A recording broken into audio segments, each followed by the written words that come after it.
Visa পাওয়ার পরও Malaysia যেতে পারেননি হাজার হাজার কর্মী। কি হবে তাদের? কোথায় যাবেন তারা? শেষ পর্যন্ত কি তাদের কোনো গতি হবে? এসব প্রশ্নে তোলপাড় গণমাধ্যম।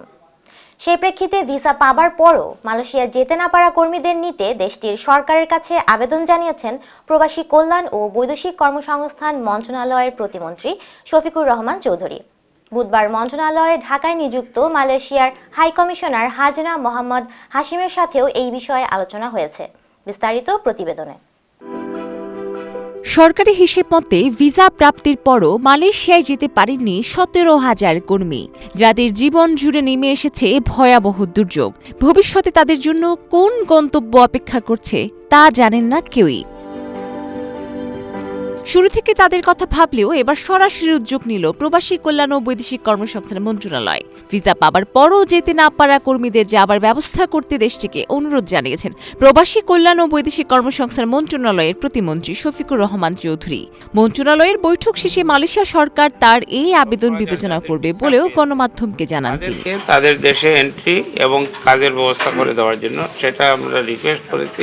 বুধবার প্রবাসী কল্যাণ ও বৈদেশিক কর্মসংস্থান মন্ত্রণালয়ে অনুষ্ঠিত হয় ঢাকায় নিযুক্ত মালয়েশিয়ার হাই কমিশনার হাসনা মোহাম্মদ হাশিমের সঙ্গে সৌজন্য সাক্ষাৎ। বৈঠক শেষে সাংবাদিকদের প্রশ্নের জবাবে তিনি এই কথা বলেন। ঢাকায় নিযুক্ত মালয়েশিয়ার হাই কমিশনার হাসনা মোহাম্মদ হাশিম জানান, মালয়েশিয়া সরকার আন্তরিকভাবে বিশ্বাস করে বাংলাদেশ তাদের বন্ধু প্রতিম দেশ। মালয়েশিয়া ও বাংলাদেশের রয়েছে ঐতিহাসিক সম্পর্ক। তবে তার সরকার 31শে মে শ্রমিক নেওয়া বন্ধের ব্যাপারে এখনও অটুট রয়েছে বলে সাফ জানান তিনি। বলেন, তারা শ্রমিক পাঠানোর বিষয়টি আন্তরিকভাবে খতিয়ে দেখছে। বাংলাদেশ ছাড়াও আরও 14টি দেশ থেকে কর্মী নিয়ে থাকেন মালয়েশিয়া। তাদের ব্যাপারেও এই একই সিদ্ধান্ত প্রযোজ্য। বাংলাদেশের সঙ্গে মালয়েশিয়ার সম্পর্ক সব সময় অটল থাকবে বলেও আশাবাদ ব্যক্ত করেন তিনি।